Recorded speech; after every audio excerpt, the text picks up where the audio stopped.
Chapter 29, Sunhee. Nothing makes time go slower than waiting.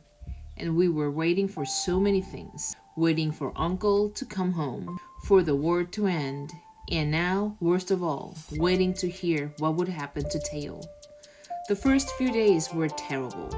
Every time I heard a car outside, I was sure it would stop at our house. There was the army coming to tell us, what? That Tail was in jail? Or the other, which I couldn't say even to myself. A few days passed, and then a week. Sometimes I thought I was losing my mind, that if we didn't learn something soon, I wouldn't be able to bear it. But if I couldn't bear it, what would I do? March into the military headquarters and demand an answer? Take the train and boat to Japan to find out myself? I thought about asking Tomo. His father was an important education official. Perhaps he could find out something. In the end, I did none of those things. I stared at my diary for hours at a time and wrote what I could, which was only a few words. Uncertainty. A flower dying for want of rain. The nearest cloud a world away. The weeks slowly grew into a month. It was full summer now, and so hot that I always felt dirty. Sweat made everything sticky. I found myself wishing I could take off every stitch of clothing and go around naked, the way babies did. I walked home from school, trying not to drag my feet. I was hot and tired, but if I dragged my feet, I'd kick up clouds of road dust and get even dirtier. I rounded the corner and heard a loud noise. It took me a moment to realize that the noise was the voice of someone screaming. I raised my head and froze in mid-step. It was my mother's voice. It was Omoni who was screaming.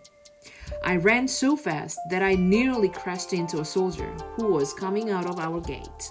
I stepped aside, frantic and panting, as he was followed by an officer in a smart uniform and two more soldiers. When they passed me, I ran the last few steps to the door. Omoni was standing in the doorway. She was holding her hands wide open in front of her, staring at the ground at her feet and screaming. "Omoni," I said, trying to make myself heard. It was no use. It was as if some kind of evil spirit had possessed her. She could only look up at me, wild-eyed, then down at her feet again, still screaming. I looked down too, and saw what was there on the ground. A box, open where it had fallen, a sword wrapped in cloth, and an envelope. I knew about these things. They'd been delivered before, to other households in the neighborhood. Delivered by the army to the family of a dead soldier. A soldier who had died an honorable death, not one who'd been executed for treason. Our plan had failed, mine and Abaji's. Either the authorities hadn't believed him, or the message hadn't gotten through. Tail had flown his mission. My heart seemed to stop beating. My movements as I bent over to pick up the envelope were stiff and jerky. It had fallen face down. I turned it over in slow motion. The handwriting was Tail's, so the words on the envelope, "To the family of the late Kaneyama Nobuo," didn't make sense. In fact, I had to read them twice, and still they didn't make sense. I managed to drag Omoni inside. When I gripped her arm firmly, she seemed to come to herself a little, and she stopped screaming. She let me lead her into the sitting room. I helped her sit down and hurried to make her some tea. As long as I kept busy, I wouldn't have to think about what the words on the envelope meant. The news must have reached Abaji somehow, for he came home then, much earlier than usual. I had put the envelope on a shelf in the kitchen. Hastily, I stepped into the courtyard and handed it to him. He opened it and read the letter right there where he stood. Then he closed his eyes for a long moment, and when he opened them again, I couldn't look at him. I followed him into the sitting room. He touched Amani on the shoulder, but said nothing. There was no need. She didn't respond at all. Her face the color of ashes, and her body still as a stone. Then Abaji turned to me. He tried to speak, but couldn't. Instead, he handed me the letter. My hands shook so hard that the paper rattled. I tightened my fingers on the edges to stop their trembling so I could read. My dear family, I am free to write whatever I wish in this letter, and I have been promised that it will not be censored. So I begin by telling you that tomorrow morning I will take part in a special attack unit mission. I am a member of the Kamikaze, the Divine Wind Pilot Corps. I'd guessed right, but I felt no satisfaction. I felt nothing at all. I kept reading. You may wonder how this came about. It will not be easy to explain, but you are owed my best effort. At training camp in Seoul, the officers were debating whether or not to ask for Korean volunteers for a special assignment. It seemed there was a question about our bravery. Some officers did not believe that Korean men possessed enough courage to volunteer for this kind of mission. I could not let such an insult go unchallenged. I told our commanding officer that I would volunteer for any mission, no matter how dangerous. It turned out, of course, that they were seeking volunteers for the Kamikaze. Perhaps it sounds foolish in the telling of it, but I can assure you that my decision had the desired effect. The officers were impressed and began to treat not only me, but all the Korean recruits with more respect. To be honest, we are not as well prepared as I would wish. Our training was limited because of a lack of fuel and suitable equipment. You have heard of unit spectacular successes, but there have been many failures as well. However, I have flown a plane several times now and am confident that I will be able to do my best when the time comes. I wish for each of you the chance to ride in a plane someday. It is a thrilling and humbling experience to view the earth from above. At a time like this, it is not possible to write down everything that is in my mind. But there is one thing I wish my beloved parents to know. I am not in this position because of uncontrolled fate or misfortune. It was my choice to volunteer, and I realized that in so doing, I will be leaving you without a son on this earth. I am ashamed of my decision, only because of this knowledge and the pain it will cause you. Were it not for that, I would go into tomorrow's mission with my heart free. I will close this letter with a story from my sister, who so loves stories. The Japanese pilots wear special belts when they fly. These belts are made for them by the women in their families and have a special name. They are called seninbari, 1,000 stitches. When a Japanese woman makes such a belt, she stands in the street with it and asks passerby to put in a stitch and wish her son or brother well as they do so. After 1,000 people have each put in one stitch, the belt is complete. The Japanese pilots believe that these belts help protect them from misfortune because they carry the good wishes of 1,000 people. It is a nice story, but I have no need of such a belt. When I fly tomorrow, it will be with the assurance of my family's love, and this alone will give me the strength to do what is necessary.